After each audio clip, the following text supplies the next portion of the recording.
Good morning. Welcome to the third and last final day of the LeFrak Forum on Science, Reason, and Modern Democracies Conference, Nietzsche, Contra, Morality, Modernity, and Metaphysics. I'm Zachary Bennett, Assistant Director of the LeFrak Forum. Our first panel today is titled Nietzsche's Critique of Past Philosophy and His Philosophy of the Future. We will be hearing from Susan Meldschell, who is Professor of Political Science at Boston College, from Richard L. Velkley, who is Celia Scott Weatherhead Professor of Philosophy at Tulane University. And our discussant on this panel is Catherine Zuckert, who is the Nancy Reeves Drew Professor of Political Science Emerita at the University of Notre Dame and visiting professor at Arizona State University's School of Civic and Economic Thought and Leadership. So please take the floor. So I should go first. Yeah. Good morning, everyone. It's a great pleasure to be here. I thank Dustin Seabell and everyone at the Hudson Institute who worked to put together this wonderful conference. Now, I will say about my paper that it is, well, necessarily rather short paper on a very big topic, and I've dealt with several issues in this paper in a rather slighting way, glancing way, so be prepared for that. I can quote Nietzsche here to help describe my approach. I approach deep problems such as I do a cold bath, fast in and fast out. And also, he says, there are truths that are especially shy and ticklish and can't be caught except suddenly, that one must surprise or leave alone. So I try to surprise these, capture them. Nietzsche frequently delivers bad news for the human species. One example, he says that what the human herd regards as useful is actually harmful to its higher possibilities and constitutes perhaps that supremely fatal stupidity of which we someday will perish. But at times he tells us that bad news brings with it good news. The greatest recent event, that God is dead, that the Christian God has become unbelievable, will undermine the whole of European morality, so that an era of demolition, destruction, and downfall lies ahead. But he says, for we free spirits, our heart overflows with gratitude, amazement, forebodings, and expectation. Every daring of the lover of knowledge is allowed again. Our sea, our sea, lies open again. Maybe there never has been such an open sea. He is perhaps unique among the philosophers with this mode of writing. It can be related to another striking feature. Most pages of his work have remarks about his predecessors in philosophy, religion, morality, and art, and usually these remarks have a critical edge. But often another side emerges, some profession of appreciation, even gratitude, for the past, which in general seems fallen. I don't think the title was given, was it, of my paper? I must tell you I should tell you what the title of the paper is. Nietzsche's dual relation to the history of philosophy, of the free spirit and its faith. I ask if there is any other philosopher who so extensively and richly relates his thought, and himself personally, to past and present figures of the European tradition. Only Hegel comes to mind, but he abjures looking at the past through a personal prism. Hegel offers a logical transformation of past thought into higher sublations, to use his technical term. Hegel contemplates a process that unfolds impersonally and completes itself through itself, allowing for a retrospective understanding of the whole. For Nietzsche, the tradition of thought presents an unfinished contest of conflicting positions which stage their war in him personally. The transformations of earlier thought are performed by Nietzsche himself, and the effects of these earlier thinkers are personal blows or benefactions to the individual thinker, Friedrich Nietzsche. Perhaps only Rousseau and Goethe come to mind as thinkers who also philosophize in this intensely personal manner, and at least in the modern period, and both are very important to him.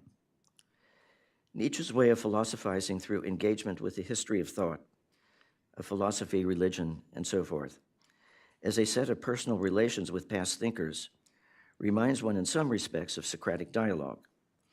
But Nietzsche makes thematic his unique individuality in a fashion that does not recall Socrates. His fate is to be the living site where the past history of thought comes to an end, with the promise that he is also the locus for the new beginning of another form of thought. That a great tradition should come to an end in one's own person is a terrible burden, but also an occasion for exaltation if one espies in it the potential for a salvific dispensation. Nietzsche writes, "The lack of personality always takes its revenge. A weakened, thin, extinguished personality, one that denies itself and its own existence, is no longer good for anything good, least of all for philosophy." In a similar vein, he states, "I have gradually come to realize, come to realize that every great philosophy so far has been a confession of faith on the part of its author, and a type of involuntary and unself-conscious memoir. In short, that the moral or immoral intention in every philosophy constitutes that true living seed from which the whole plant has grown." But the role of personality is largely hidden to the philosophers, he says. "I have kept a close eye." I have this morning problem every day.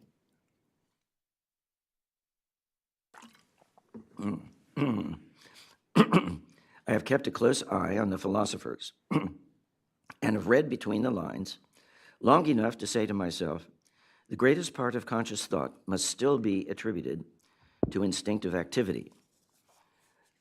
In this regard, I also cite a remark Nietzsche makes about Leibniz. Nietzsche praises the precocious suspicion of Leibniz that most perception is preconscious, a thought that Nietzsche says now must be incorporated in our physiology and natural history. He writes of Leibniz's incomparable insight that consciousness is merely an accidence of the power of representation and not its necessary and essential attribute, so that what we call consciousness constitutes only one state of our spiritual and psychic world, perhaps a sick state, and by no means the whole of it. The preface to Beyond Good and Evil faults the tribe of philosophers as a whole for being dogmatists, who have not grasped that truth is a woman who cannot be won with clumsy advances. Truth is erotically elusive. But there is a hopeful prospect that the era of dogmatic philosophy is in its last gasps, and that one will realize what really was behind the sublime and unconditional philosophical edifices. He lists a few things: a piece of folk superstition, like the superstitions of the soul and the subject or I, some seduction of grammar that suggests metaphysical truths, or some overgeneralization from very personal, human all too human facts. Philosophers have been thus naively and childishly unaware of the conditions of their thought, which are, he says, largely unconscious. More damning, philosophers have been moved by hatred of change, death, growth, and all the ills, my goodness, of the realm of becoming, which they blame on the senses, against which they posit a higher supersensible realm. Accordingly, they have lacked the historical sense. Now, they seem to be unaware of this animus that is their motivation. At the grand inception of the dogmatic tradition is the worst and most dangerous of all errors, Plato's invention of the pure spirit and the good in itself. This idea spawned the many efforts at transcendental metaphysics that have denied perspectivism, which Nietzsche calls the fundamental condition of the life. Yet he also sounds a positive note. He writes, "We should not be ungrateful toward dogmatism, since all great things, in order to inscribe eternal demands in the heart of humanity, must first wander the earth in monstrous and terrifying masks. Now, on the one hand, we must welcome the end of the dogmatist error. A new wakefulness emerges as Europe breathes a sigh of relief after this long nightmare. On the other hand, we are the heirs of all the force cultivated through the struggle against the error, and indeed we see how life is in need of error, as the struggle against error is a source of strength. The struggle against Plato and the Christian ecclesiastical pressure of millennia," Nietzsche says, "has created a magnificent tension of the spirit in Europe, the likes of which the earth has never known. With such tension in our bow, we can now shoot at the farthest goal. Democratic ideas now seek to unbend the bow, but we good Europeans and free, very free spirits still have the whole need of the spirit and the whole tension of the bow, and perhaps the arrow too, the task, and who knows, the goal." In the rest of the paper, I want to discuss a profound duality in Nietzsche's relation to the philosophic and religious past. As he welcomes the end of dogmatism and foresees growing awareness of the role of personality, the unconscious, in all thinking, the stance he calls perspectivism, he also comments on his continuing debt to the Platonic Christian tradition, to its high demands and its ability to structure the soul.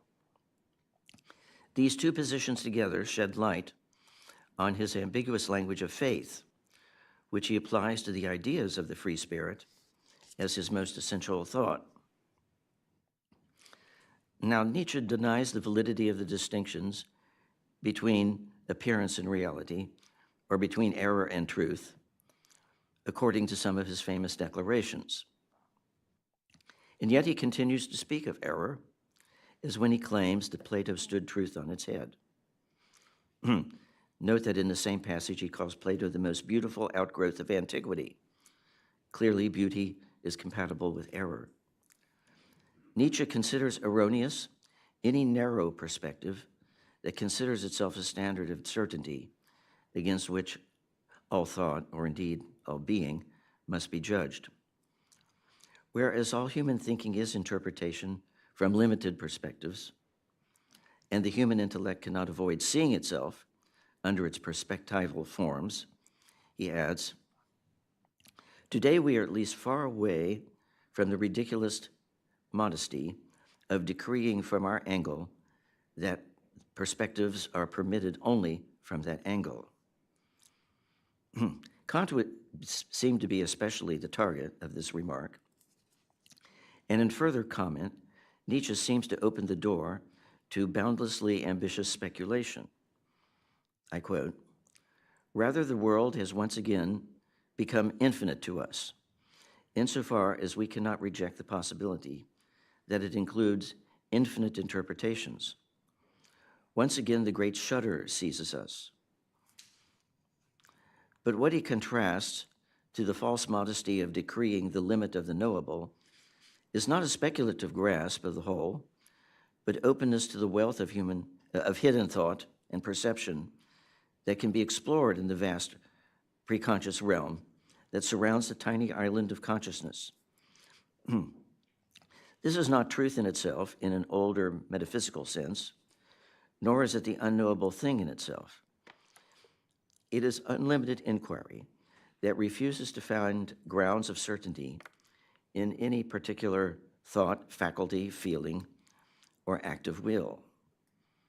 This attitude of openness is the free spirit. Opposition to believers and their need to believe defines the free spirit par excellence. In contrast to a person who must believe and have a faith, one could conceive of a delight and power of self-determination, a freedom of the will, in which the Spirit takes leave of all faith and every wish for certainty, practiced as it is in maintaining itself on light ropes and possibilities and dancing even beside abysses. The weak will of the believer has need of certainty, for something to be firm. Nietzsche says, metaphysics is still needed by some, but so is the impetuous demand for certainty that today discharges itself in scientific positivistic form among the great masses. This sweepingly condemns all previous philosophy, but it does not endorse relativism in the common indiscriminate sense, which would simply endorse any narrowing perspective. The free spirit is open to exploring an unlimited wealth of possible perceptions and experiences without the demand for certainty, and also without moralizing assumptions that the infinite is divine, good, and just. Nietzsche points to an intrinsic connection between moralizing and the drive for certainty, which he sees deeply rooted in ordinary human thinking. It is evident in the dogma that self-preservation is the decisive feature of the living. The popularity of this view discloses a common weakness of will. I quote, "To wish to preserve oneself is a sign of distress, of a limitation of the truly basic life instinct, which aims at the expansion of power, and in so doing often enough risks and sacrifices self-preservation. In nature, it is not distress that rules, but rather abundance, squandering, even to the point of absurdity. The struggle for survival is only an exception, a temporary restriction of the will to life. But what is exceptional in the rest of nature prevails in the human species. The free spirit has a squandering, risk-taking, and expansive will that refuses to restrict itself to some safe corner of human experience. And thereby it runs contrary to the main trend of human affairs, including the chief tendency of past philosophy, religion, past and present philosophy, religion, morality, and science. The free spirit, indeed, recovers the generous abundance of non-human nature by means of human thought. That limiting human tendency, again, springs from weakness and distress, or as Nietzsche says, the neediness that for ages governed communication, by which humans sought help and protection. Thereby, the shallowest part of human thought came to dominate as consciousness and reason. And thus we have the average thought that is easiest to communicate. Now humans are unable to live without consciousness, the part of human thought that takes place in words and communicable symbols. Consciousness in general belongs to the human as herd animal, not as individual. But there are the exceptional few who have accumulated powers of communication, which they, as artists, preachers, and writers, spend lavishly as squanderers by nature. Their luxurious expression in words and symbols achieves what the rest of nature attains without speech, education, and culture. This exceptional abundance among humans, certain humans, is what for Nietzsche is the true, and it is not relativistic in the sense of available to any perspective. In a surprising way, perhaps, Nietzsche's standard is nature, but not the nature of science as governed by mathematical certainty, nor philosophic ideas of permanent form and substance. The abundant growth and giving of nature is what he has in view when he writes of personality, a great personality, as the ground of a higher philosophy. For his view of nature, Nietzsche refers to Heraclitus and also to Goethe, about whom he says, what he aspired to was totality. He strove against the separation of reason, sensuality, and feeling. A great spirit, thus emancipated, stands in the midst of the universe with a joyful and trusting fatalism, in the faith that only what is separate and individual may be negated. Such a faith is the highest of all faiths. I have baptized it with the name Dionysus. Now, I note that the section of Twilight of the Idols called Skirmishes of an Untimely Man, which contains mostly critical aphorisms about writers, thinkers, political figures of recent times, which includes the 18th century. He has three final aphorisms on Goethe, which are contained, I believe, the highest praise he gives to any previous modern figure. And it forms a transition to the next and final section of the work called What I Owe the Ancients. Now, concerning that aphorism I just read, I read only part of it. Excuse me. That troublesome word faith, which you saw there, requires an explanation. How can it be related to the free spirit who delights in taking leave of all belief and every wish for certainty? Some other words in the statement on Goethe help with this. Nietzsche writes, he, Goethe, disciplined himself as a whole. He created himself. Goethe conceived of a strong, highly cultured human being, skilled in all physical accomplishments, who, keeping himself in check and having reverence for himself, dares to allow himself the whole wealth of naturalness, is strong enough for this freedom. End of quote. Crucial to the great personality is the ability to identify with the wealth of nature, indeed to enact that wealth. But this requires a self-discipline that enhances strength and that does not diminish itself through moralism or reliance upon doctrines. The human being in this way becomes a kind of whole, capable of engaging the range of human powers. But such discipline entails self-reverence. In this one detects the note of faith. The self that is revered is the self that leaves behind petty restrictions, the narrow nooks of safe thinking, and entrusts itself to something larger, a fatalistic sense of the universe. It is an attitude of gratitude toward the whole, toward the world as a whole, past, present, and future. The faith involved in this has no determinate object. It is not a quest for a saving other. It is the experience of growth found in the expansive power of investigating and interpreting the wealth of spirit that goes beneath and beyond conscious perception and thought. The being of the free spirit is its becoming. But there can be no such growth in interpreting without the encounter, or one could say the contest, the agon, with existing creeds, rules, and forms of life. The delight of living for the free spirit consists in the continual questioning of these given restrictions in a process of destruction and creation. To experience life, the world, and oneself in this way, it is necessary to have been bound by old chains and to impose on oneself new chains, which are then subject to the same questioning. The free spirit has therefore a basis for gratitude for the discipline and soul formations of the past. Nietzsche says we have outgrown Christianity.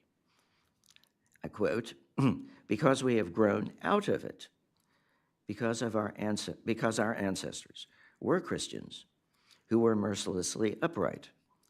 For their faith, they willingly sacrificed possessions, blood, position, and fatherland. We do the same. But for what? For our unbelief? For every kind of unbelief?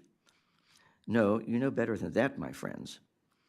The hidden yes in you is stronger than all no's and maybes that afflict you and your age like a disease. And you must sail the seas, you immigrants. You too are compelled to this by a faith.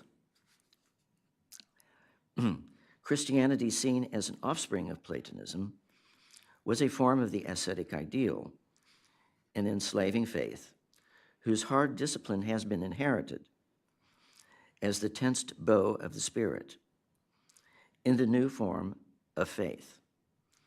But so far, this is the faith of only a few.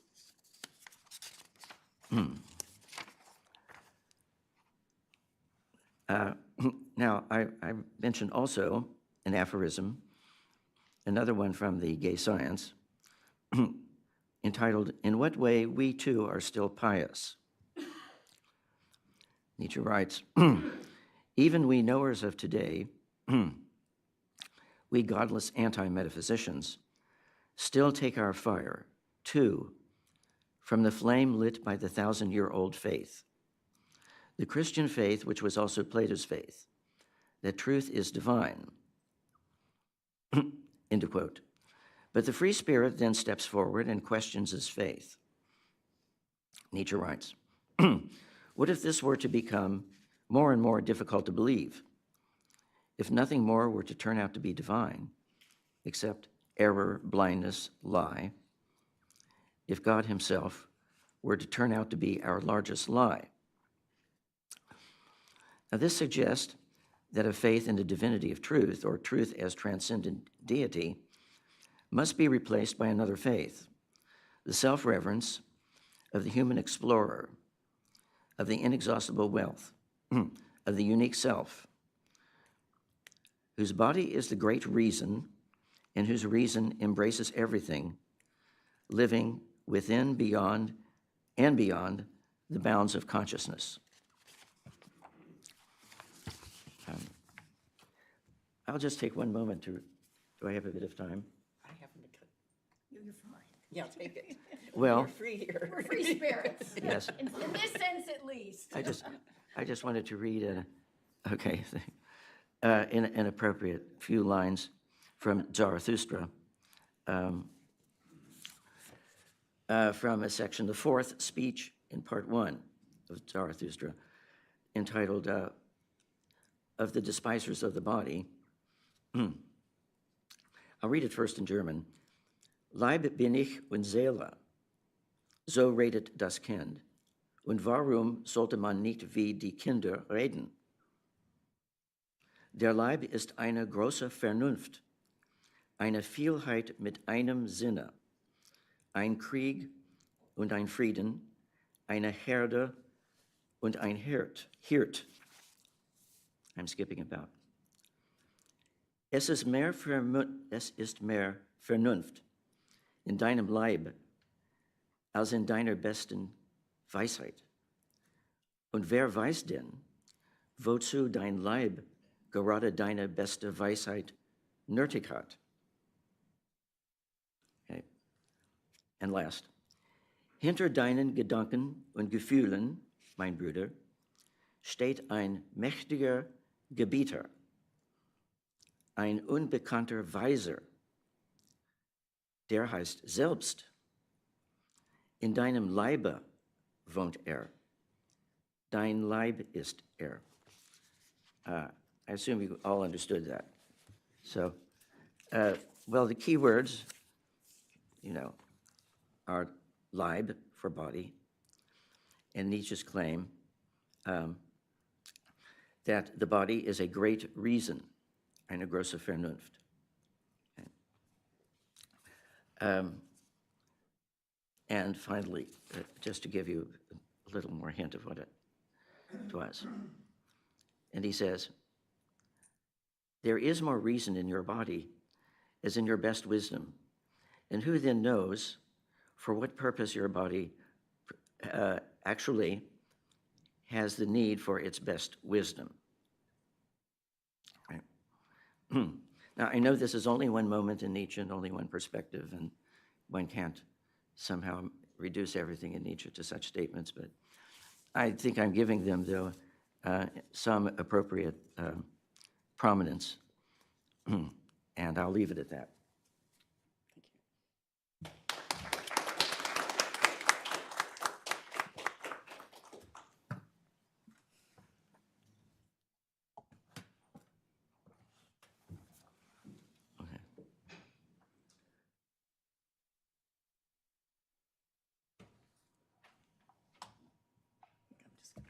I know it's a problem. Well, I too would like to thank our extremely generous hosts, in particular Dustin, Jeremy, and Rachel, and also express my my sense of honor and delight to be among so distinguished a group of Nietzsche scholars, which I would not have the temerity to call myself. And I'd also like to apologize at the outset to Catherine. There was a snafu somehow about getting my paper to her. So she has only seen it for less than 24 hours, and so, you know, which is most unfortunate, but there it is. So the topic of this panel is Nietzsche's critique of past philosophy and his philosophy of the future. And in light of yesterday's conversation, I think I'll begin with a kind of quotation from Leo Strauss, although I won't, maybe I'll mention them at the end, but really I'd like to talk mainly and really only about Nietzsche. He says, this is from the 6 lectures version of Natural Right and History. Philosophy is possible if man as man is capable of grasping the fundamental problems, or that wonderful or of Strauss's, or the eternal alternatives. So, given the limitations of time, my remarks mainly address Nietzsche on the philosophic past, and I will further limit myself by discussing a single piece of text that takes up this theme directly, namely Part 1 of Beyond Good and Evil, on the prejudices of philosophers. Nietzsche's texts are always extremely difficult to parse, and I by no means claim to have adequately grasped Part 1. Indeed, since I too probably should give a title to my paper, it is On the Prejudices of the Philosophers, a provisional frog's eye view of Beyond Good and Evil, Part 1. So here's my frog's eye take, after a most compelling and comprehensive one. Although I have not adequately or cannot possibly claim to have adequately grasped Part 1, on the other hand, without knowing what Nietzsche actually meant to say, it seems bootless to compare him to others. So consider this my own narrow or frog's eye understanding of what Nietzsche aims to achieve in this initial exercise in philosophic foreplay, Vorspiel, as he calls it. Let me summarize at the outset what I take to be going on. And first, a final prefatory note. I take Nietzsche's use of scarecrow quotes, or diple periestigmene, I think that's the Greek of the old Greek term, as indications on his part that the term in question is here used ironically. So I'm going to try to, in my reading at least, scarecrows are sort of taken seriously, or at least ironically. Part 1 is especially directed, and this is what I take to be, just by way of summary, to be generally going on. It's especially directed toward the reader whose will to truth, this is in section 1, as Nietzsche calls it, is strong enough, given the appropriate provocations on Nietzsche's part, to overcome the moral prejudices by which the will to truth has previously been distorted, and not least among philosophers.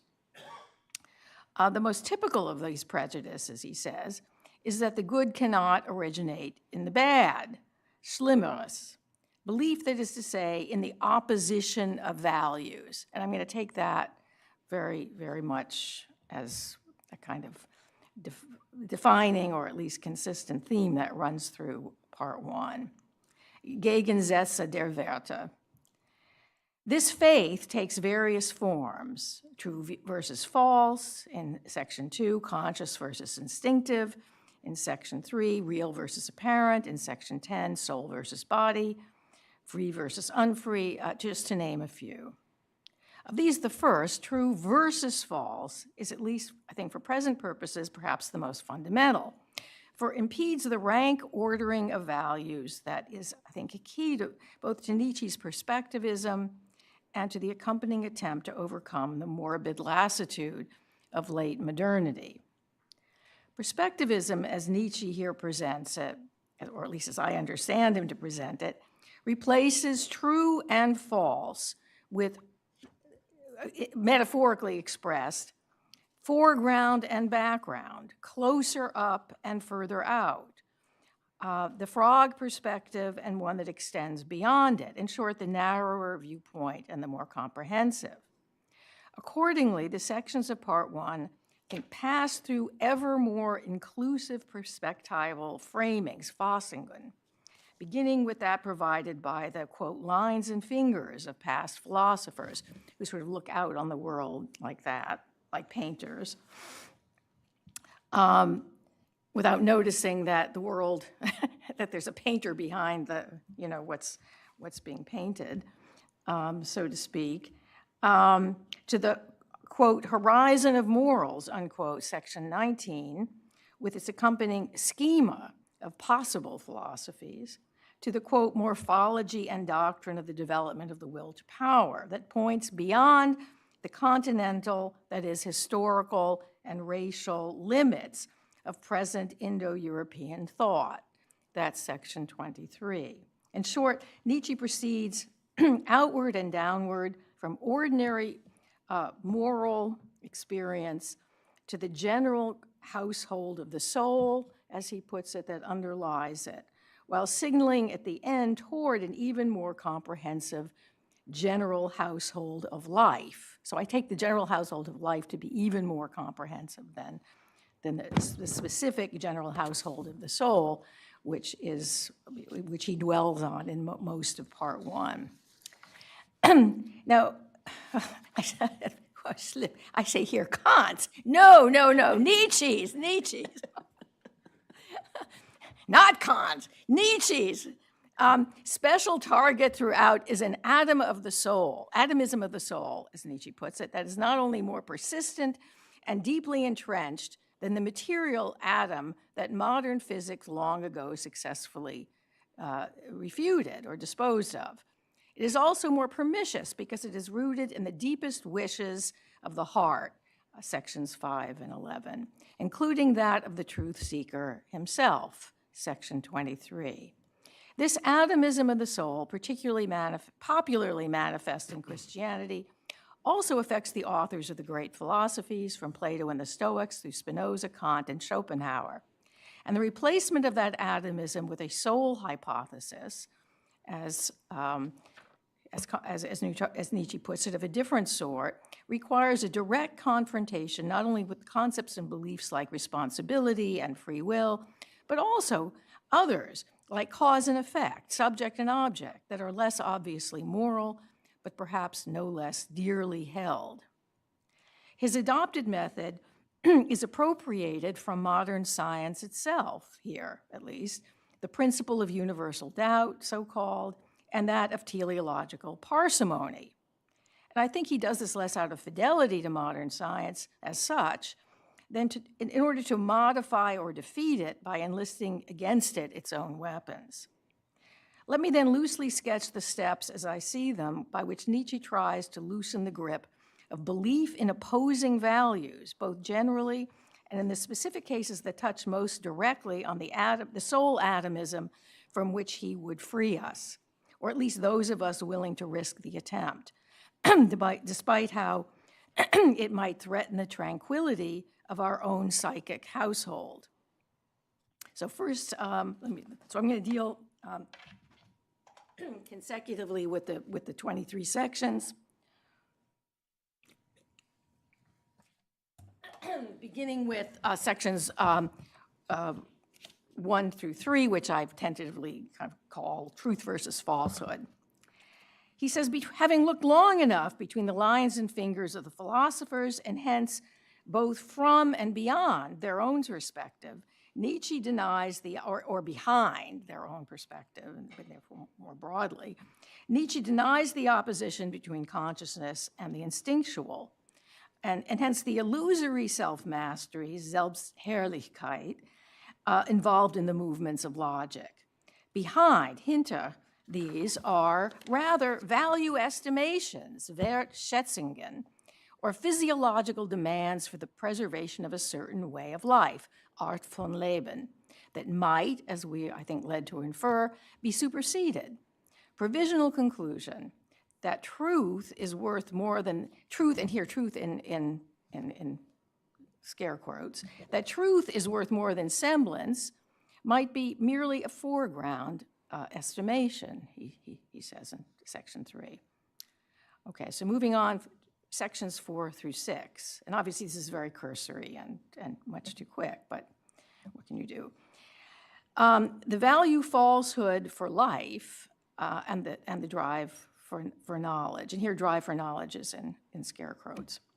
The question is then less whether something is true or false than how valuable it is for life. Nietzsche is himself fundamentally inclined to believe that the falsest judgments, among which he includes consynthetic judgments a priori, are the most indispensable for preserving the life of human beings of a certain sort, that is, those who may not be fit for living beyond good and evil, section 4. In other words, when he says that falsehood is not yet an objection to something, he doesn't mean that truth is not higher than falsehood, but merely that both have a value. It's not like if one has a value, the other has no value. That is, what he's trying to do is suggest, I understand it to mean by pathos of distance, a rank order of values is precisely a way of overcoming the opposition of values. It's not either or, it's both, but both in a relation, in a hierarchical relation. What leads Nietzsche to distrust philosophers, namely their childish dishonesty, as to how they come to their opinions, that is a lack of self-awareness that betrays their bare conscience. Conscience is in its own way, in a kind of funny way, moral. Section 5. Now I turn to section 6. It has gradually been come before or been placed before Nietzsche, sich mir ausgestellt, who was evidently more observant in such matters than his philosophic predecessors, I'm inferring, that every great philosophy, and here's the quotation that's already been cited by Richard and that we all know, every great philosophy heretofore has been the unwitting personal confession of the moral or immoral intentions of its author. These, he says, are the real germs of life, the real germ of life from which grows the entire plant. The father of philosophy is thus not the drive for knowledge, in scare quotes, but basic drives or inspiring genies, each of which seeks to be master, Herr, over all the others and to philosophize in its own way accordingly. Okay, so this brings us to sections 7 through 9. Philosophers as actors, flatterers of tyrants, and or false followers of Dionysus. And here he relies on this kind of terrible Greek pun to sort of make this connection. Philosophers are both actors and at times they're poisonous corrective, as in the evil-minded or Boshoff joke of Epicurus, who was thus evidently himself not beyond good and evil, because apparently was not an entirely innocent joke. The Stoics, too, were also actors, self-deceiving in their projection onto nature, as in laws of nature, of their own self-tyrannizing. Again, provisional conclusion. Philosophy, he says, is this tyrannical drive itself, the most spiritual will to power, to creation of the world, in scare quotes, to causa prima. That's section 9. Okay, so this brings us to sections 10 through 11. The will to truth revisited, the problem of the real and apparent world, in scare quotes, Kant's discovery, also in scare quotes, and the first strike, I think, against the atom of the soul. So now he's going to let his first, kind of shot go against this atomism that need to be shaken loose. The current European preoccupation with the problem of the real and apparent world, he says, thus rarely has in its background the will to truth. That is not scare quotes, but the real thing, so to speak. First, there are the nihilists who prefer a certain nothing to an uncertain something, and hence themselves remain blinkered by a lingering belief in opposing values, that either it's something or it's nothing. There's no sort of way of grading them. Second are the conservatives, livelier and more forceful thinkers, who do speak of perspective, again in scare quotes, but who in the face of a repellent present wish to retreat to a religious past that really can't be recovered. And third and rarest, he says, are those with the additional force, flight, courage, and artistry to rise instead. So I take him to be kind of provoking at least some of us to think maybe we might be ready ourselves to attempt that. But standing in the way is Kant, whose discovery of synthetic a priori judgments unleashed a rash of newly discovered faculties among German philosophers that were no less comically redundant than his own. For in posing the question, how are synthetic a priori judgments possible, Kant answered, according to Nietzsche, as farcically as Moliere's doctor, namely by virtue of a virtue. Vermögens eines Vermögen, which is sort of what it roughly means in German, i.e. a pun at Kant's expense, no less poisonous, but perhaps less evil, less malicious, than the one that Epicurus directed against Plato.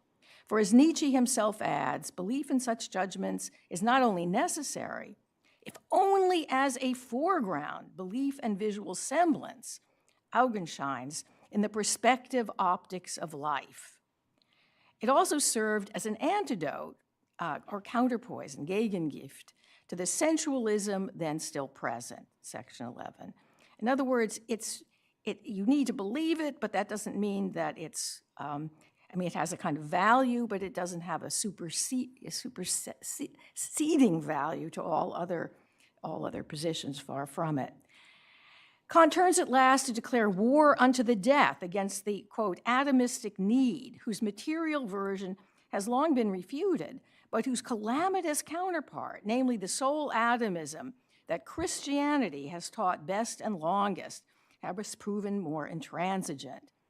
His new psychologists, by way of contrast, will instead advance new framings, Fassungen, of the soul hypothesis that do without the lingering presupposition, however faint, of the soul's unity, simplicity, and immortality, as in Spinoza, Kant, and Schopenhauer, and I suppose Leibniz as well, but instead conceive it, for example, as mortal, as subject multiplicity, and as social structure of drives and affects, section 12.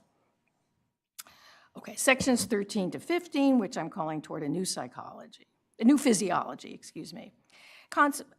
Nietzsche's first step, I can't get clear of the guy.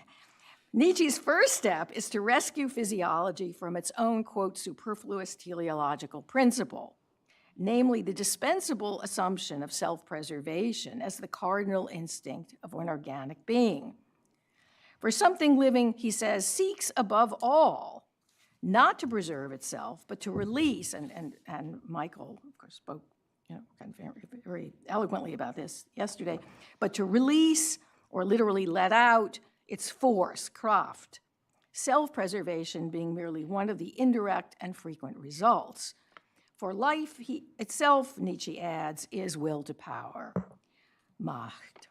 As is evident from the above, Macht is not power in either its Hobbesian or its Aristotelian senses, that is, either as a general means held in reserve for current use or later use, as in Hobbes, or as a potential dunamis specific to a particular kind of being, as with Aristotle, nor is it Macht as power in an Hobbesian the Bayesian meaning of potestas as authority, although that meaning may come closer to Nietzsche's own usage, mock being etymologically related to the English might, as Michael Grenke pointed out. Nor does ability to do quite capture the sense in which mocked, as we will be told, is somehow always already operative or at work.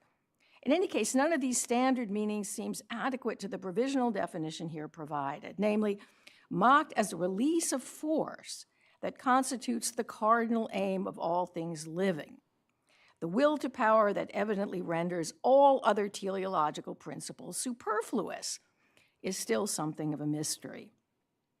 Something similar can be said of Kraft, force, a term generally translated as strength, despite the fact that I think, at least, that Nietzsche distinguishes, for some intentionally, between kräftig and starke, between force and strength, forceful and strong. Is a release of force equivalent for him to a release of strength? I doubt it, but I don't really know. And if not, how is each to be understood? Not to speak of the release of which Kraft is here the direct object, and to who or what, upon what is it released, and with what direct result? Again, as of yet, Nietzsche offers us no clear answer. In any case, the plebeian sensualism that clings to what can be seen and felt immediately must be resisted, he says, along with related assumptions like, quote, nature takes the shortest route, unquote. For nature, as Nietzsche earlier claimed, is infinitely wasteful. Hence the use of Plato and Platonists like Kant, who do have value for nobly resisting such sensualism. And yet something, on the other hand, but they're not adequate either. Something similarly tough and workmanlike, something like the sensualists, who are themselves inadequate, something that is in its own way sensual and down to earth, is necessary, Nietzsche assures us, for the tough labor, Arbeit, lying ahead, section 14. Now, physiology with a good conscience, section 15, which seems to be a kind of improved sensualism, avoids the conundrum over the sense organs to which idealistic philosophy like Kant's has led. Namely, our sense organs understood both as the cause of the apparent world and as part of the very world of which it is supposed to be the cause. Idealism leads, in other words, to the absurdity of a causa sui, he says, assuming that the concept of a causa sui is indeed absurd. By what improved version of sensualism can that conundrum be avoided? Might the appearance of the external world be understood to be the work, Werke, of our sense organs, without one thereby lapsing into a sensualism with, so to speak, a bad conscience, or that clings to sight and touch, as Nietzsche here puts it? That is, it might work, Werke, means something other than cause and effect, as in the conventional notion of cause and effect. And might the answer to this question have some bearing on what Nietzsche means by release of force? I just raised that as a question. I don't think it's here answered, of course. Okay, that brings us to sections 16 through 18, which I'm tentatively calling a second strike against soul atomism. That's to say, resisting habits of language, and that means both words and grammar. Now, rather than answering these questions about the meaning of Macht and what sensualism with a good conscience would look like, et cetera, rather than answering these questions directly, Nietzsche now focuses his questioning on, quote, the immediate certainty, or put in scare quotes, the so-called immediate certainty of the I, as in I think and I will, one that presumably attaches to both idealists and the crude sensualists alike, and itself a symptom, he says, of the seduction of words, which leads one to take as immediately certain the I as the causal agent whose activity brings about a certain effect, Wirkung. For must it, he says, must it not already have been decided whether the activity in question is thinking or willing or feeling or perhaps something else entirely? But in that case, the so-called certainty, of which figures as eminent as Schopenhauer and Descartes take themselves to be aware, is in fact hardly an immediate thing, if it's certain at all. The philosopher who would penetrate further, however, must evidently have a will to truth that is stronger even than theirs, section 16. Indeed, he goes on to say that action must have an agent at all, be it an I or an it, is only a superstition of logic, an interpretation of a process based on grammatical habit, and in accordance with the same schema that led an earlier atomism to seek, beside the force that operates, the lump of matter or atom in which that force resides, section 17. And as force in general needs no atom for modern physics, so force of will can get along without a psychic agent, which is no less conceptually dispensable. But though more rigorous minds have given up the material atom, he says, even finer heads still remain wedded to the unitary I, as though their attachment to the theory of free will, he says, despite and perhaps even owing to its repeated refutation. For release from that attachment, more, it seems, is needed. That is the belief in the free will. More is needed, or at least a bit different perspective on that belief. More is needed, namely closer observation of the multiple sensations, thoughts, and affects that accompany the act of willing, which Nietzsche now proceeds to offer, section 18. So now we turn to this very long and interesting section 19, which I'm tentatively calling the will or willing, Wollen. In contrast to the habit of thinkers like Schopenhauer, he says, Nietzsche says, who merely exaggerate a popular prejudice that has here mastered the always inadequate caution of the philosophers, to one who is willing to proceed more circumspectly, with greater skeptical doubt. The I seems to be something complicated and united only as a word.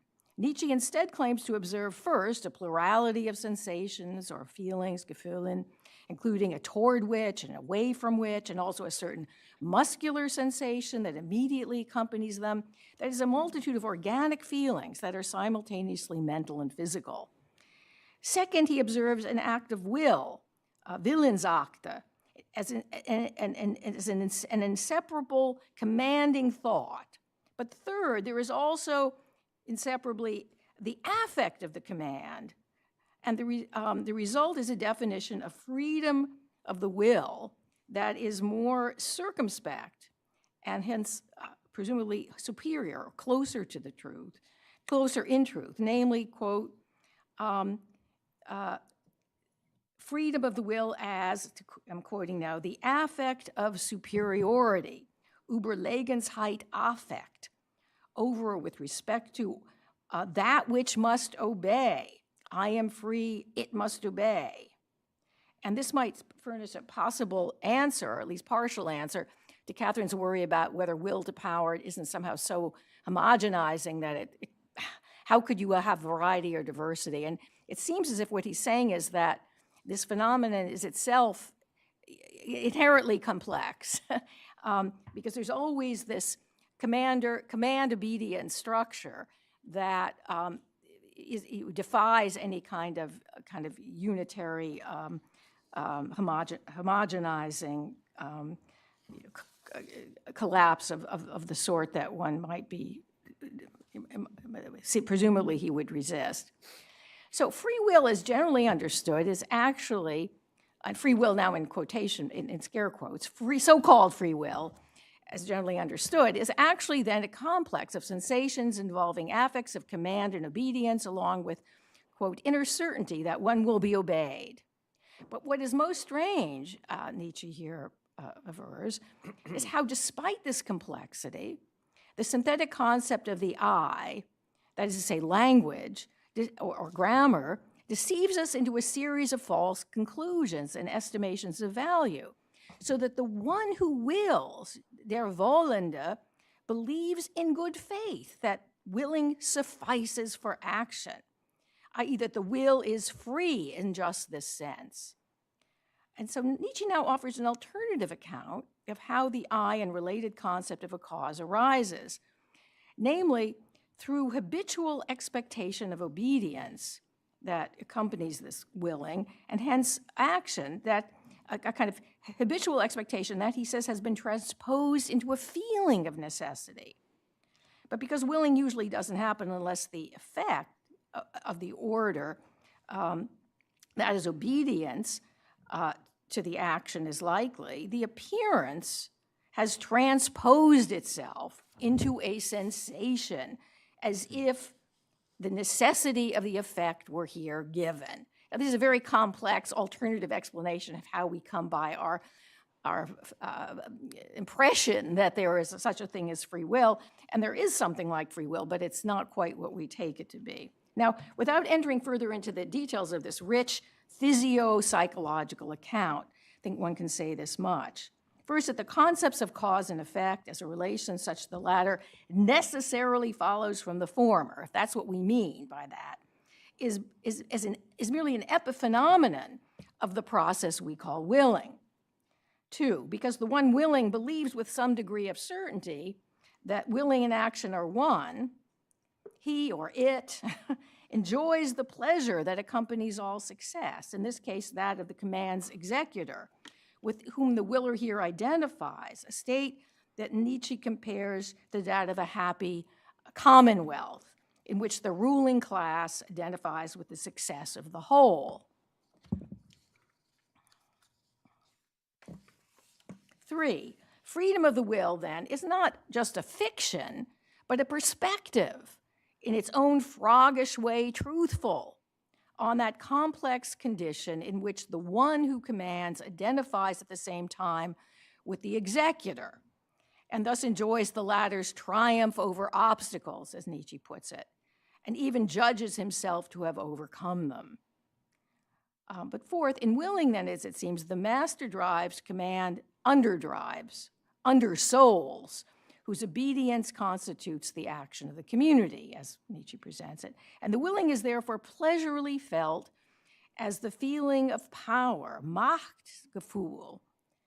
And we now have a provisional answer then to the question as to what, in the case of will to power, release of force means, what it consists of, namely this unified action of a complex of drives that stand in a relation of mastery between commander and the subordinate, in something like the relations that prevail within a happy commonwealth. Hence, as he puts it, a philosopher should claim the right to include Suffassen, willing within the horizon, Gesichtskreis of morals. Morals, namely, and here he defines morals, as the doctrine of the relations of mastery from which the phenomenon, scarecrow, life, ensues. Let me repeat that.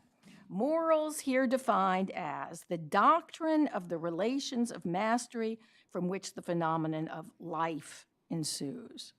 In short, the perspective has broadened from the I and its misleading certainties to the broader horizon of what Nietzsche here calls morals, namely that complex of relations of command and obedience that gives rise not to life as such, but to life, in quotations, qua phenomenon.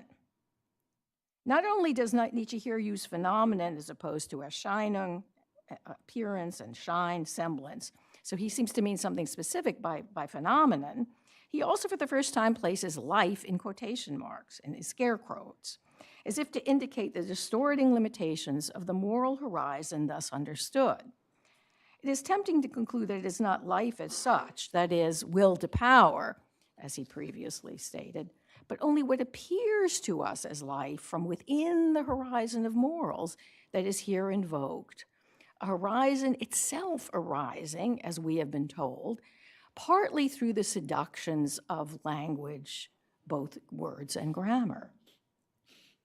So I'm only coming to the end now, sections 20 to 22, which I'm calling beyond the fundamental schema of possible philosophies, and this, or at least past philosophies, and so this, I think this touches on some of the themes that Richard was so kind of compellingly pointing to. In section 20, Nietzsche sketches both a certain fundamental schema, as he calls it, that the history of philosophy has repeatedly filled in, and the remote collective household of the soul, as he puts it, of which they are the atavistic growth and remnant. At the same time, the linguistic continental affinity, and here he stresses that this is really a product of a continental product of Europe, Asia, Indo-Europe, as defined linguistically, primarily, in which that philosophic schema is embedded, suggests perhaps the possibility of other linguistic continental historically constituted households, and hence alternative schemata, in which the concept of the subject is less developed, as he argues. Might this in some way be an advantage?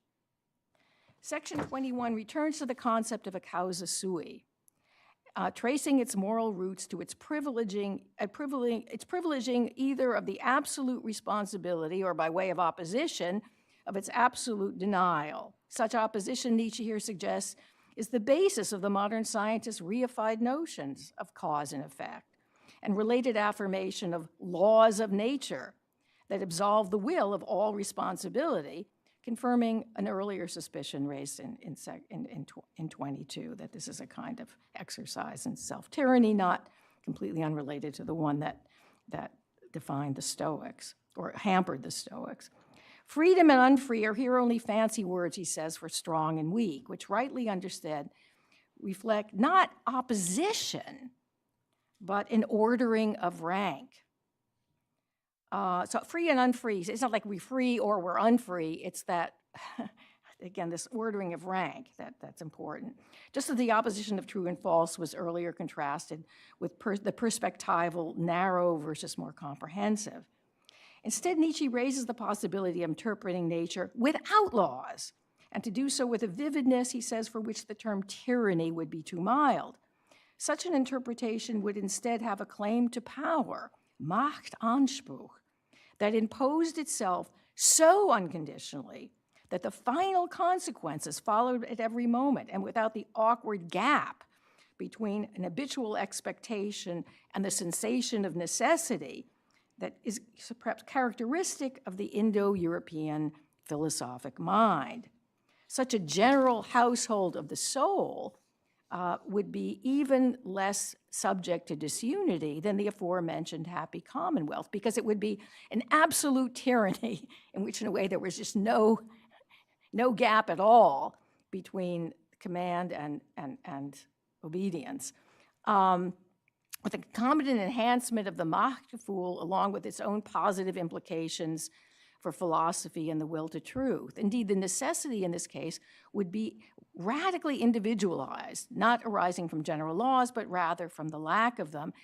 In such a case, it would seem of immediacy for interpreter and interpreted alike, the opposition between in the interpretation and the text would almost disappear. So it's not interpretation versus text now, it's something maybe more shaded.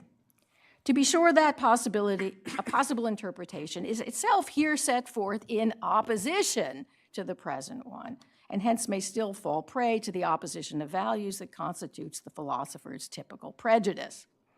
Section 22. Okay, coming finally to the end, section 23, from the general household of the soul to the general household of life, Gesamthaushalt des Lebens. I take those to be two different things, one more comprehensive than the other. Life no longer in scare quotes. We turn at last to the final section of part one, which invites or dares the reader to free himself from the moral prejudices and fears which, quote, all psychology has so far been stuck. That is, according to my reading at least, the horizon of morals and associated philosophic schema as earlier sketched. For this to happen, however, one must, it seems, still overcome the unconscious resistance of the heart, he says, which not only refuses to admit reciprocal dependence of good and bad, such that they are both included in the soul's domestic economy, as in the general household of the soul as heretofore described. They each have value, they just have different values, but ranked values, but also resists, and with greater challenge, the more radical claim that all good drives actually derive from bad ones. Belief in opposing values, in other words, must yield to the more comprehensive perspective in which the former is included and in which the bad, or what has heretofore been so regarded, is more essential, more life-affirming than the good, a perspective that moves beyond the general household of the soul, as Nietzsche calls it, to what he here calls the general household of life, no longer placed in scare quotes. That is, to the wider perspective optics of life, to which section 11 had earlier alluded. To access this deeper, broader, more encompassing perspective is thus to travel, he says, right over morals itself, though it threaten or even destroy the current moral order of one's own soul. In short, Nietzsche not only here attempts to loosen the grip of moral prejudice, including above all belief in opposing values, but he also tests the soundness and intensity of our own will to truth. For it is only to those whose will is strong enough that what Nietzsche here calls the way to the fundamental problems, Grundproblemen, will again be open, section 23. Okay, so then to conclude, part one attempts, I think, to free the reader who is fit for it from the prejudices of philosophers, including above all belief, the typical prejudice, a belief in opposing values. He does so providing an alternative way of estimating value that is not as either or, black or white, but perspectively as an order of rank, from the frog-like egocentric viewpoint that has burdened thinkers of the past to an expanded perspective consisting in a continentally limited doctrine of morals toward the more capacious perspective of free spirits who dare to sail right over morals.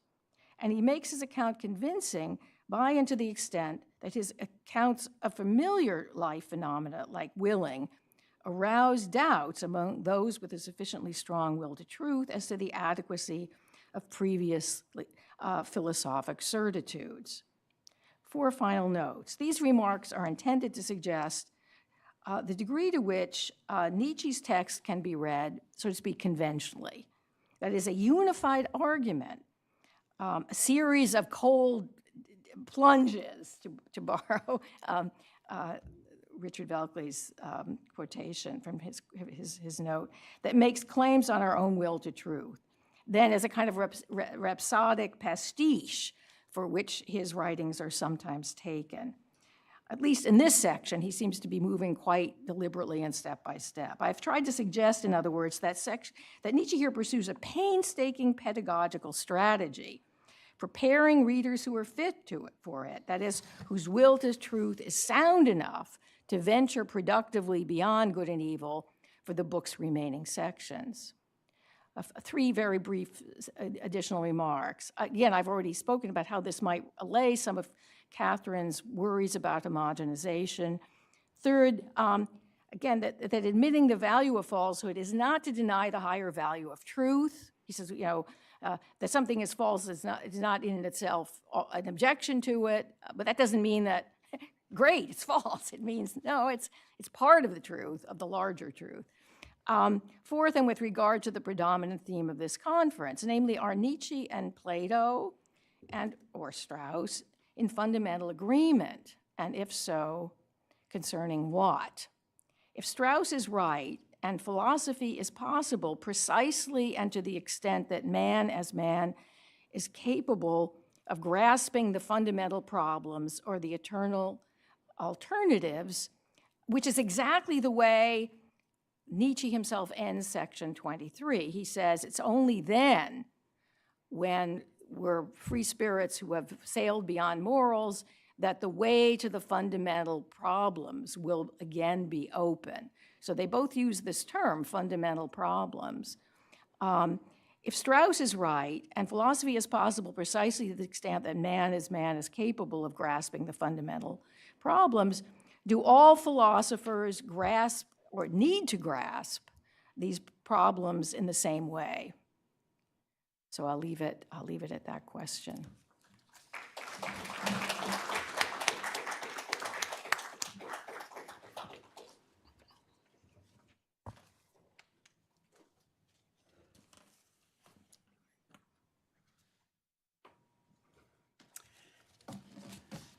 So having just heard Susan Schell's paper, you will understand why I do not feel in a position to respond to it in any but the most general terms. I couldn't do that without having the text of Beyond Good and Evil in front of me and having thought much more thoroughly about her very careful study of Part 1. It does raise at least 2 or 3 questions in my mind, so I will put those forward. Maybe I could say that I would ask both of the paper givers whether they haven't defanged Nietzsche. That would be the broadest question.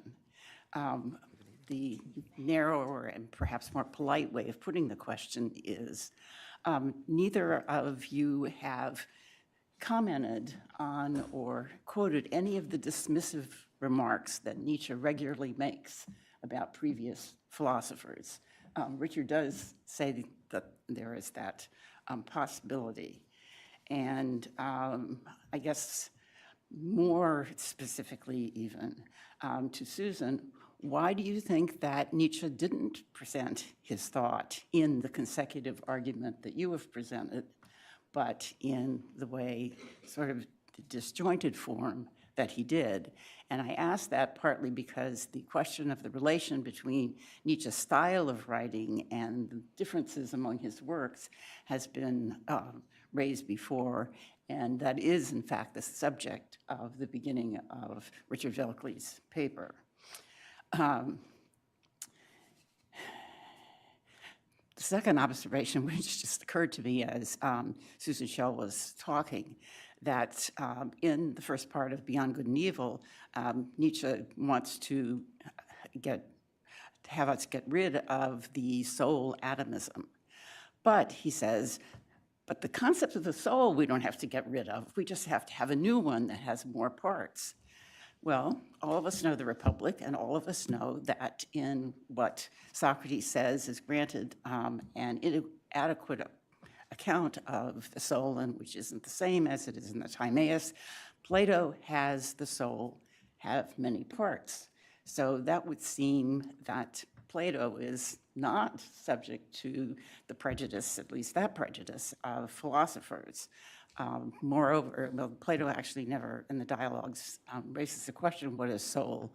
And so he doesn't really navigate the 2 functions of soul, which is on the one hand in human beings, it is this home, so to speak, and I guess house of intelligence. And on the other hand, as in all other animals, it is the source of life. And that's the same duality that Nietzsche is trying to negotiate. But with apologies.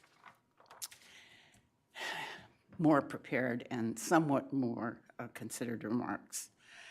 In his account of Nietzsche's dual relation to the history of philosophy, of the free spirit and its faith, Richard Velkley presents what I take to be a very generous interpretation of Nietzsche's relation to previous philosophy.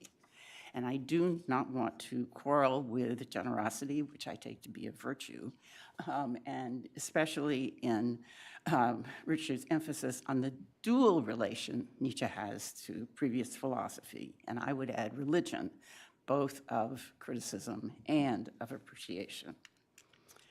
In the first part of his paper, Richard emphasizes Nietzsche's distinctive mode of writing, which he suggests is related to Nietzsche's new understanding of philosophy, although Richard does not describe the relation between the style and content in any detail.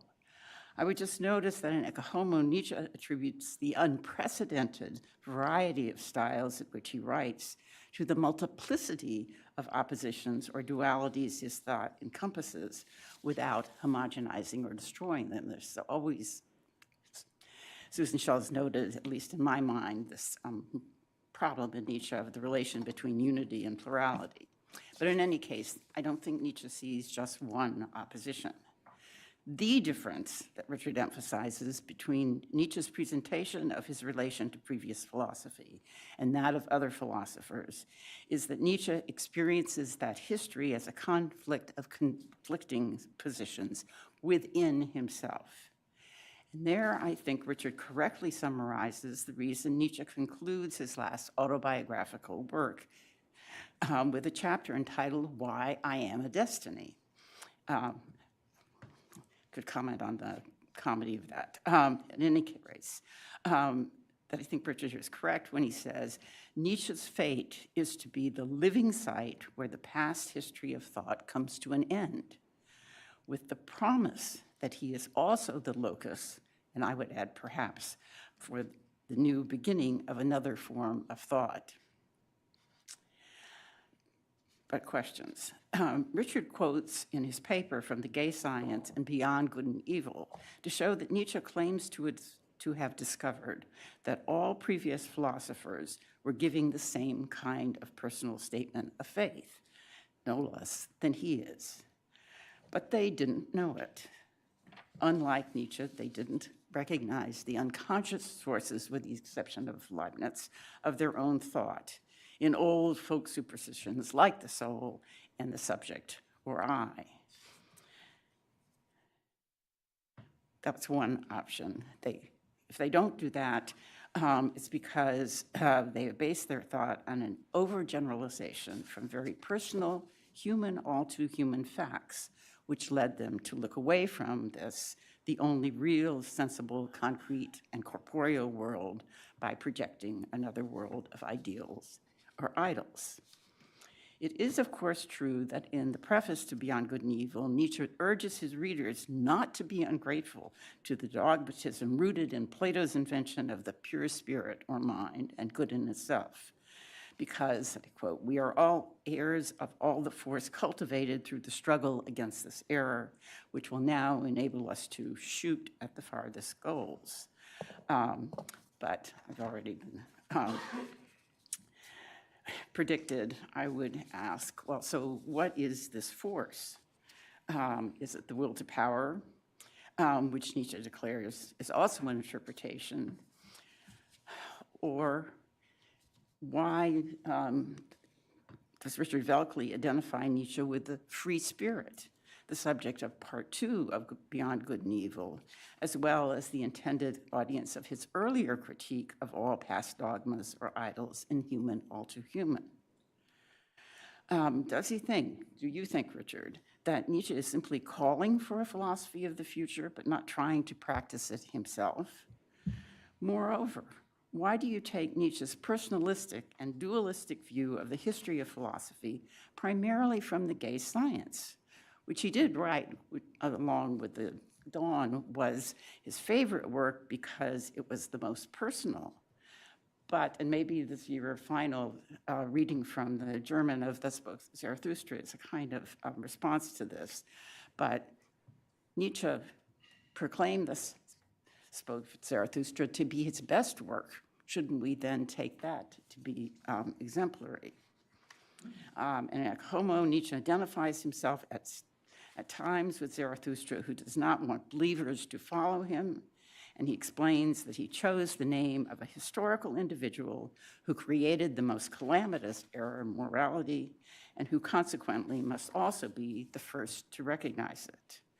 Quote, to speak the truth and to shoot well with arrows, that is a Persian virtue where I think Nietzsche is drawing on Herodotus. Am I understood, Nietzsche asks, the self-overcoming of morality out of truthfulness, the self-overcoming of the moralist into his opposite, into me, Nietzsche, is what the name Zarathustra means in my mouth. In the second part of his paper on the profound duality in Nietzsche's relation to the philosophic and religious past, Richard Velkley observes that on the one hand, Nietzsche condemns dogmatism, but he also expresses gratitude to the Platonic Christian tradition, and that duality sheds light on his ambiguous language of faith, which then Richard Velkley applies to the idea of the spirit as his most essential thought.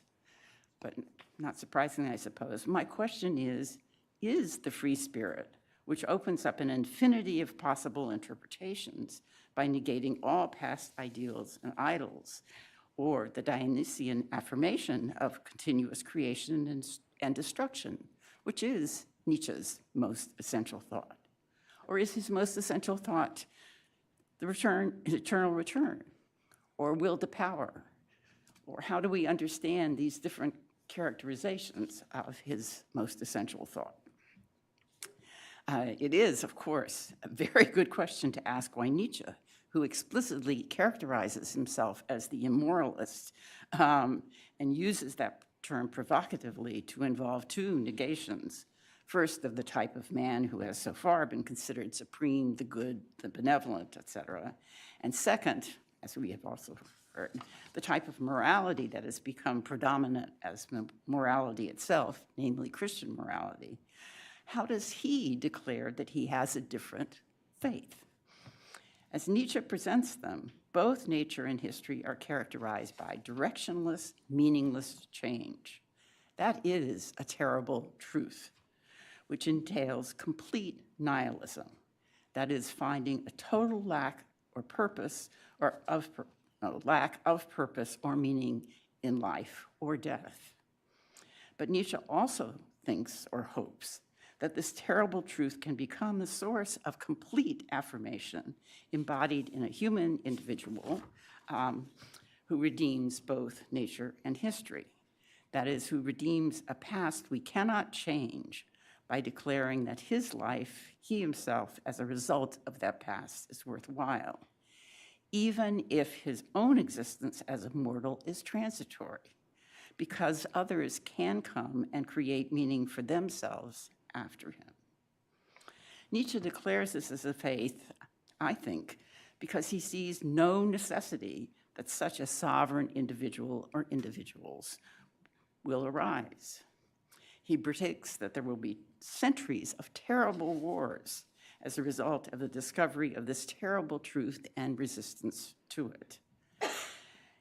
In his presentation of Nietzsche as a free spirit, who, when I quote, considers any narrow perspective that considers itself a standard of certainty against which all thought, or indeed all being, must be judged, and who, again I quote, contrasts to the immodesty of decreeing the limit of the knowable, not a speculative grasp of the whole, but openness to the wealth of hidden thought and perception that can be explored in the vast pre-conscious real that surrounds the tiny island of consciousness. Richard Velkley seems to draw Nietzsche very close to Freud, who clearly drew a lot from Nietzsche.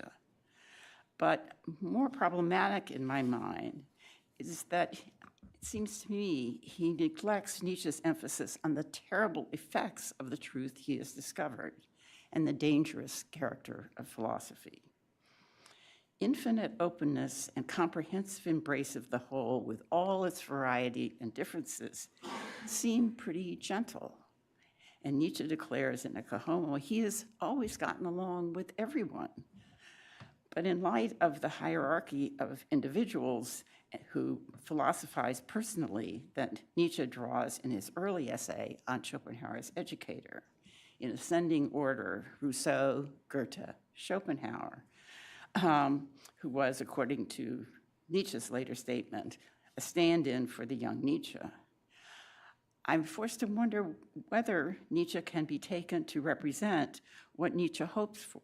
I just think I misspoke also, whether Goethe can be taken to represent what Nietzsche hopes for.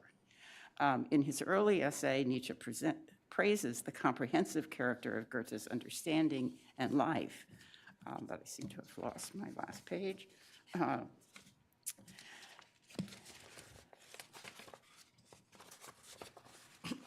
Sorry.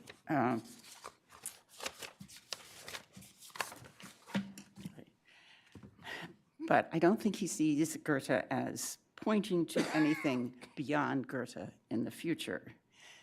Richard read from Twilight of the Idols, and that quotation suggests that Nietzsche changed his mind. But I'd be interested in knowing how and why Nietzsche changed his view of Goethe, if that is the case. I do agree with the conclusion very much of Richard's paper, which is that Nietzsche's faith is not, and I think he understands is not, one that will be shared by many, much less universally.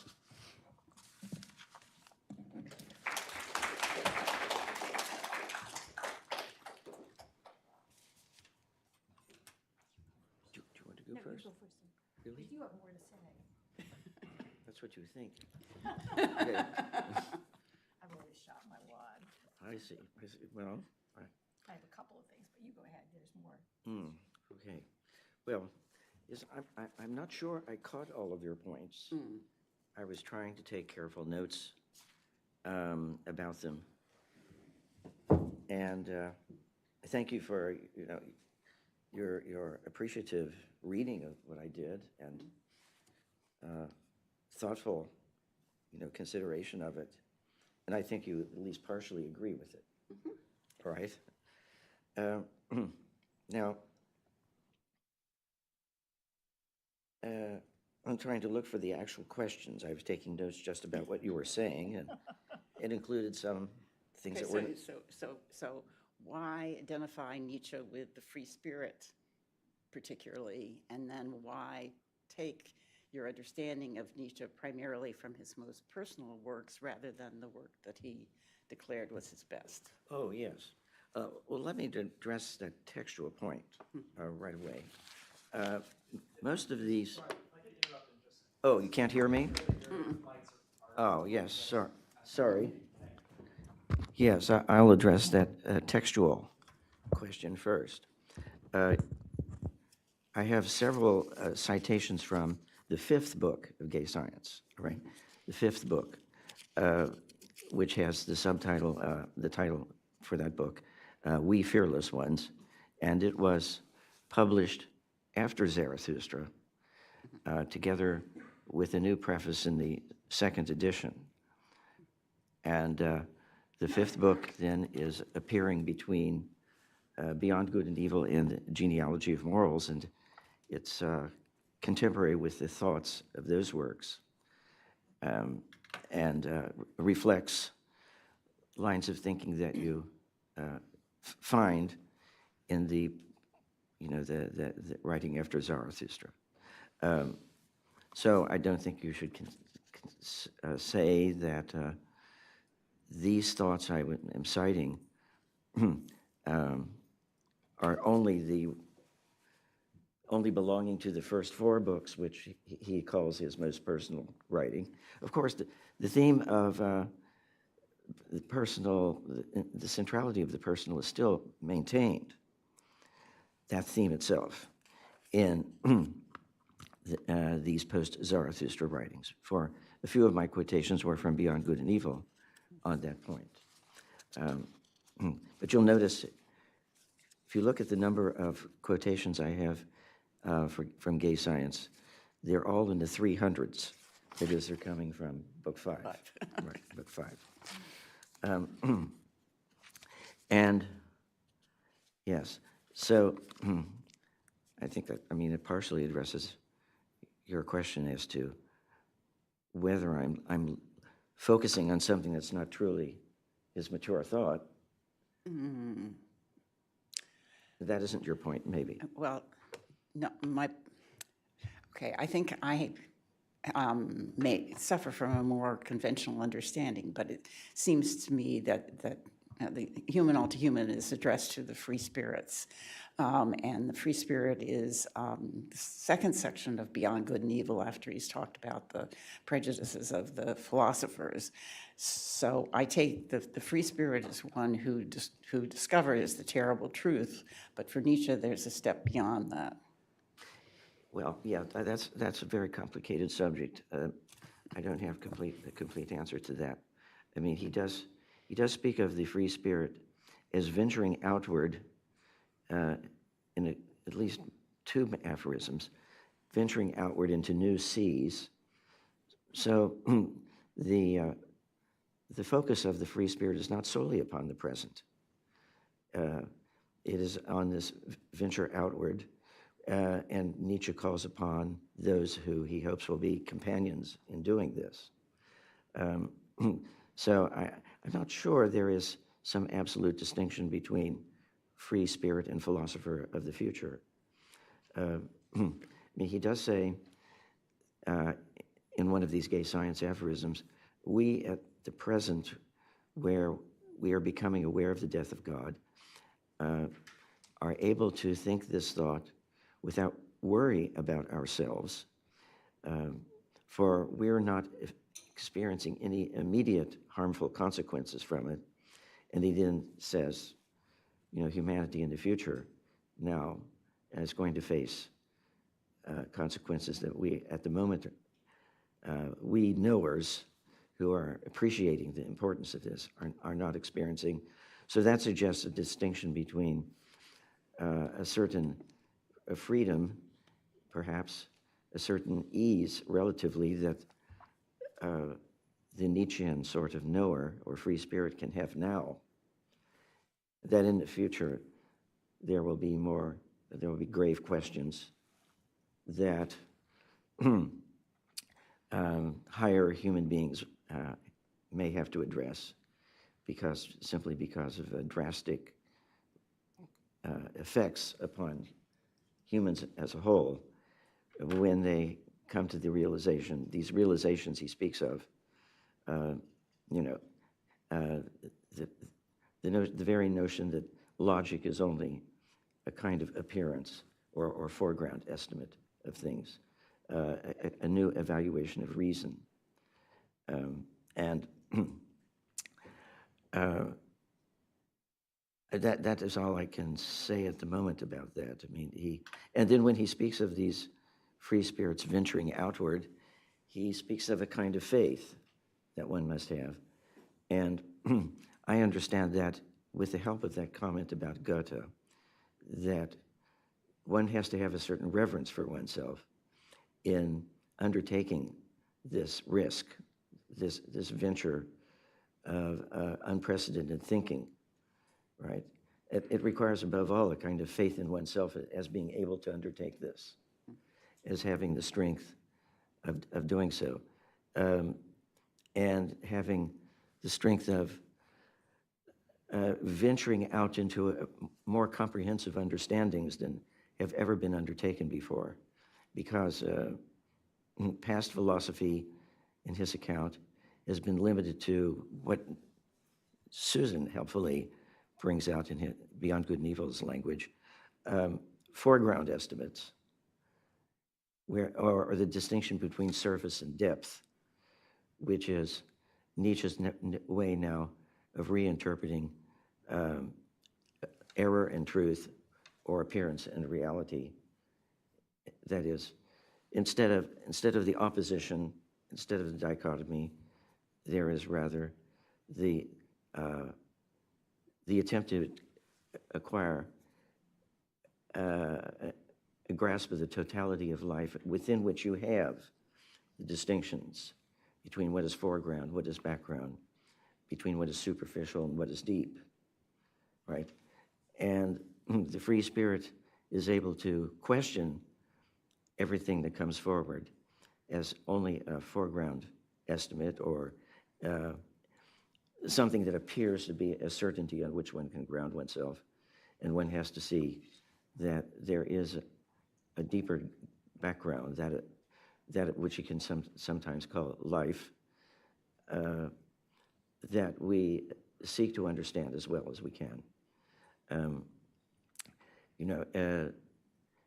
Nietzsche is not a relativist in a very common way people speak of relativism, and sometimes describe it to Nietzsche as though truth can be defined simply as that which is useful to the perspective of a given individual.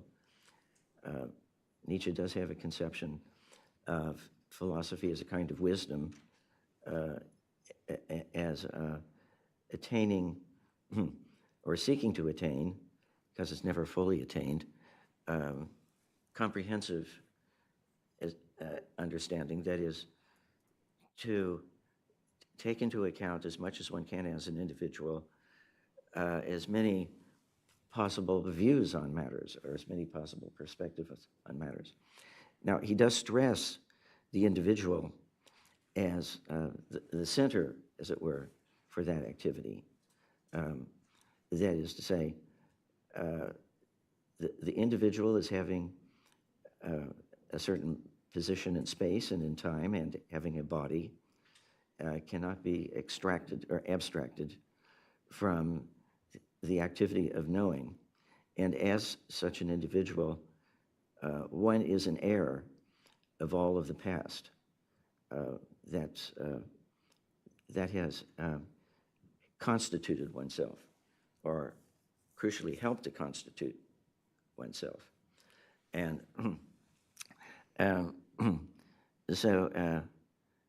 but to adequately grasp that, one must have the strength and the intelligence to deeply explore that inheritance. And the inheritance includes opposition, it includes conflict, but that has to be affirmed as part of what one is. So one is both, those forms of thought, dogmatic ones, which have been inherited, but also having the capacity to question them and understand them as part of a greater picture, a greater whole, so that their dogmatic character must be placed in question. Yes, so the emphasis on the personal is not meant by him to stress, to promote narrowness. Mm-hmm. I mean, he's saying the philosopher who understands deeply what the personal is, including the role of the body as one's individual place in things, is in fact, to appreciate that is to give one the capacity for a greater vision, a more comprehensive view. For the more comprehensive view that an individual has is of perceptions and experiences and forms of thought that don't rise simply to the surface of consciousness, that as part of the totality of the inheritance must be brought to consciousness. I mean, yes, I don't think Nietzsche is just celebrating some sort of immersion in pre-rational feeling, but rather in a fashion that he directly relates to Leibniz, the notion that each individual being reflects the whole through an infinity of mostly unconscious, mostly unnoticed at any given time perceptions, which, of course, we can, if we have the ability to undertake it, seek to bring to clarity, as fully as possible. I think that's all I will say. I mean, that's more than what you actually asked for, I guess. I don't object to wealth. Okay, wealth is. Okay, well, just three things. Firstly, so I guess I guess I want to make a kind of simple point initially. So three things. Firstly, that it's true that there are aphorisms and that he has Nietzsche has a peculiar way of communicating with us, but he also presents his work in books that have beginning, middle, and end, that have parts, that have sections, and that those need to be taken seriously too. And so presumably there is some kind of unity in any given book as a whole, and structure, structured into parts that should also be paid attention to. And I'm not a great knower of all of the corpus. I'm much less of a knower than I would say probably most people here. I merely tried to look at one segment, and it seemed to me that in fact there is and this goes to your first point. why does he present his thought in such a disjointed way? And I guess I would just push back a little and say, I don't find it disjointed. I find it that he's moving in a way that you have to make connections, but, you know, that's true of Plato's dialogues too. You have to make the connections, but the connections are intended to be found, and they're there. I mean, I may have fictionalized inadvertently what I thought, what I took. You know, I may not have gotten what Nietzsche I took him to be saying, but it seemed to me, at least as I read it, to emerge pretty emphatically from the text itself. I wasn't, you know, kind of, I hope, you know, entirely making it up. So that's the first thing. And he makes us work. I mean, but of course, that's the point. In a way, we have to do a little bit of work for ourselves. And it's a real question of, I think Heinrich made this point yesterday. I mean, these are not Platonic dialogues, but they're also not, you know, straightforward, conventional Euclidean proofs either. And so what exactly are they? Are they lyric versus dialogue? This is not, Beyond Good and Evil is not presented lyrically, but I think it's already a question how to read it. And I don't claim to have an answer, but in general, but in this particular case, it seemed to me that there was a clear pedagogical purpose, that he was trying to free up those who could make headway in the rest of the book of some of the prejudices that burden us and make it difficult to take in what he wants us to be able to take in if we can. And that brings me to the I guess the third point, which is, I mean, your very interesting question, Catherine, about, well, what about the Republic? I mean, there you have this this wonderful comparison of the soul and the city, right? And then surely Nietzsche was perfectly aware that he was kind of making a kind of allusion there.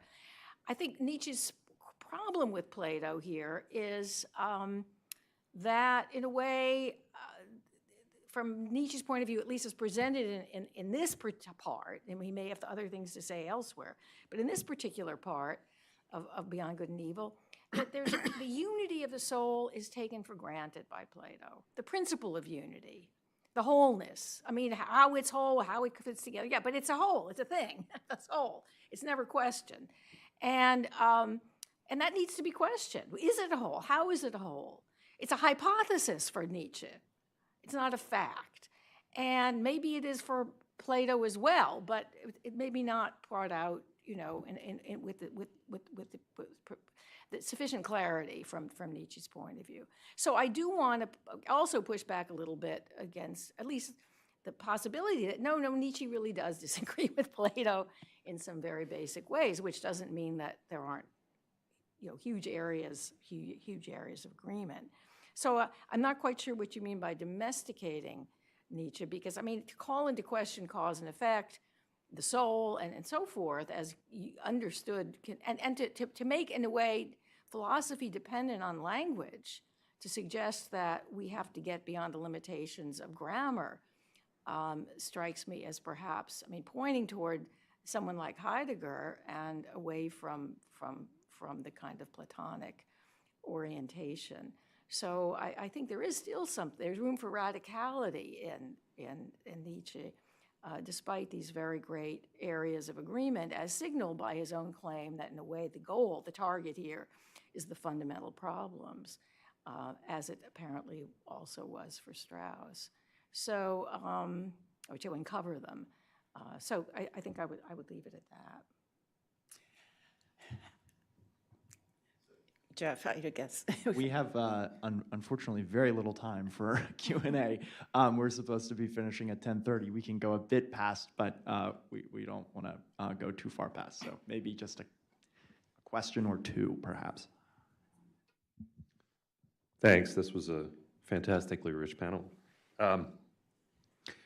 Richard, I'm struck by your description of the free spirit as a kind of recovery of the boundlessness of nature. I heard maybe at one point something about that. It struck me as, you know, in your allusion to Goethe, and it reminded me of the German Romantic tradition and the recovery of Spinoza and the sort of pantheistic approach to recovering this sort of infinity or boundlessness of nature. But I guess I maybe just to pick up on a point that Catherine made, it strikes me that I'm not sure if that, how that squares with Nietzsche's worry about the sort of the terrors of nature and the problems that nature produces in terms of that they produce low spirits, and we have to deal with kind of some of these aberrations that nature produces. In other words, the sort of the need on Nietzsche's part to produce a redemptive character that redeems part of nature rather than simply recovering that. And briefly to Susan, thinking more about the will to power, I wonder what you think. I think maybe it's Hannah Arendt who suggests at one point the Wille zur Macht the Macht might refer to machen, like in terms of making or producing. That Macht might refer to a kind of productive character in Nietzsche. And I wonder if that, again, thinking back to the German tradition, if there's a connection for Nietzsche in this way back to the sort of the primacy of the practical that you see. You're a Kant scholar, so I'll activate your Kant radar here. I mean, thinking It's always ready to go, as you can tell. But of course, in the first section of Beyond Good and Evil, there's a lot of criticisms of metaphysics that, of course, redound to the critique of pure reason. I mean, the critique of soul atomism redounds to the sort of paralogism sections in the critique of pure reason. So I wonder, if there isn't more of a connection there than is traditionally understood. Well, real quickly, shall I? Yeah. The question about the terrors of nature, right? Well, for Nietzsche, the free spirit who's attempting to embrace the whole of nature, one could say, has to embrace those two. And Nietzsche does not, my account, I don't think, was hiding that. I started with his statement that what now human beings regard as most useful will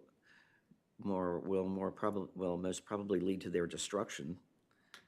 And he has an understanding of human consciousness, human language, human thought as tending to develop towards the banal, the average, the obtuse, and this is more the direction of history than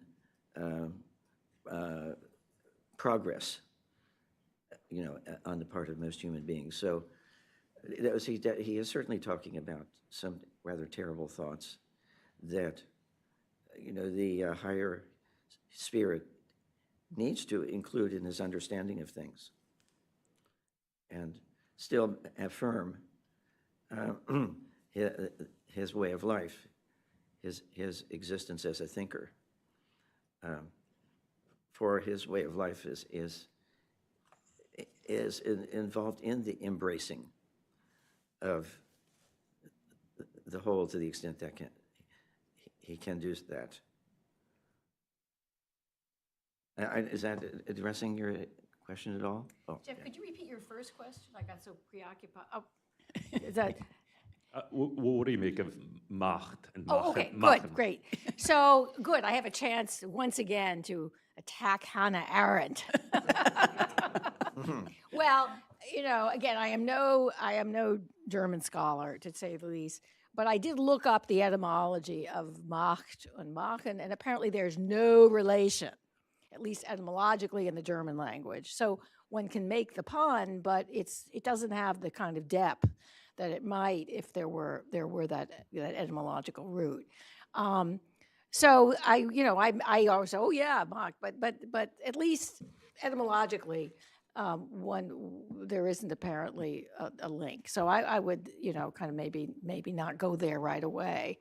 On the second point, oh God, what was your? Oh, Kant, yes.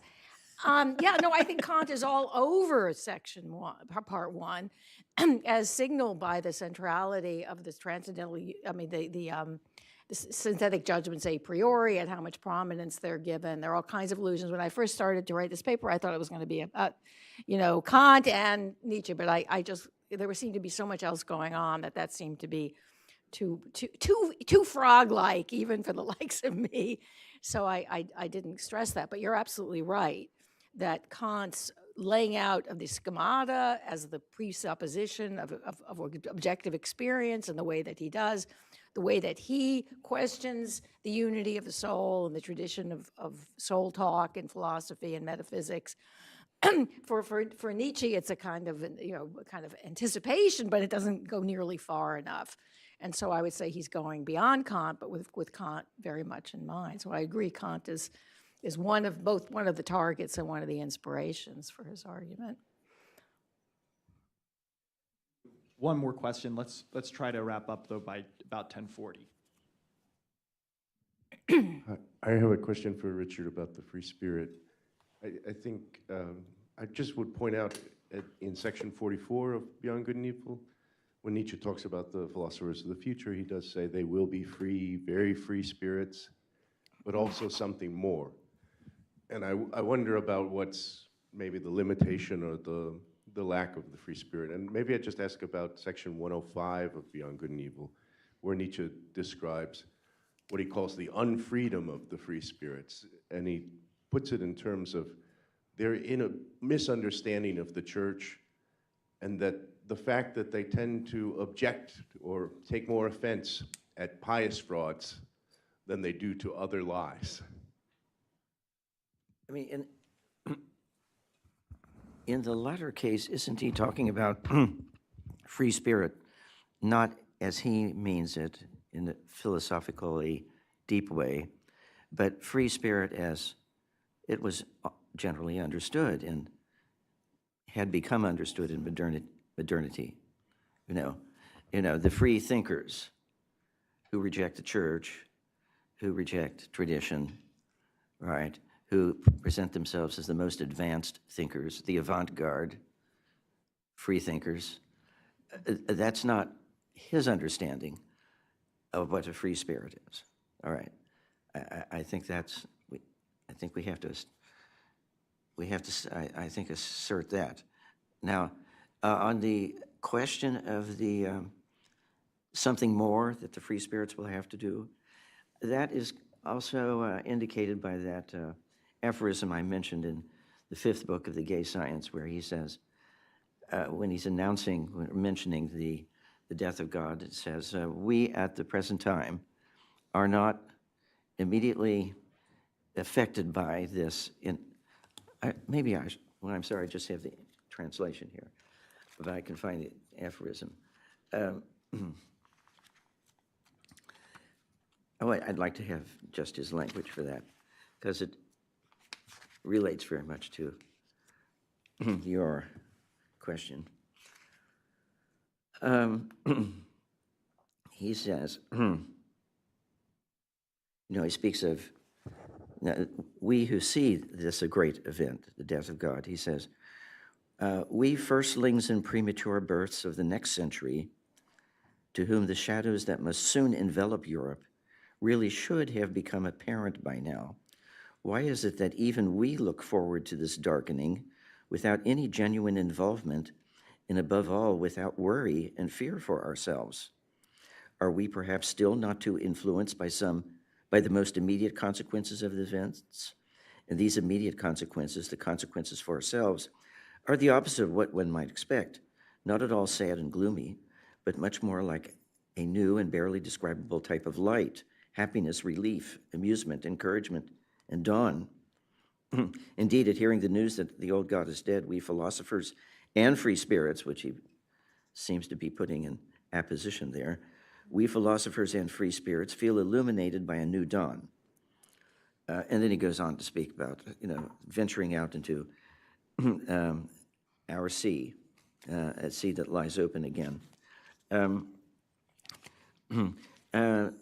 But he, as he's indicating, one will experience later, the successors to this generation that are witnessing the death of God will experience consequences. It doesn't say here what they are, but they will change in some important ways the situation of everyone, of all human beings.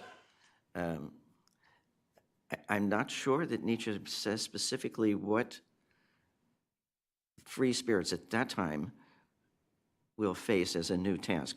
Maybe Professor Meyer would have thoughts on that, I would assume.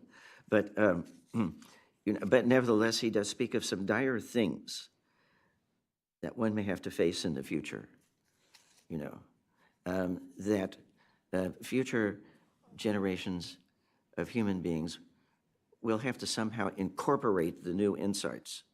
And this incorporation is going to be very difficult and could even threaten the existence of the species. I mean, that seems to suggest that, you're not going to be quite as happy, even if you're devoted to philosophy and you have that inherently greater satisfaction, as Nietzsche, I'm sure, thinks that we will still have. But won't there be maybe some responsibilities that you won't be able to escape at that point, I won't try to say more on that particular point. All right, I think we'll conclude now, so please join me in thanking our panelists and discussing. We'll reconvene at 11 o'clock, so in 20 minutes.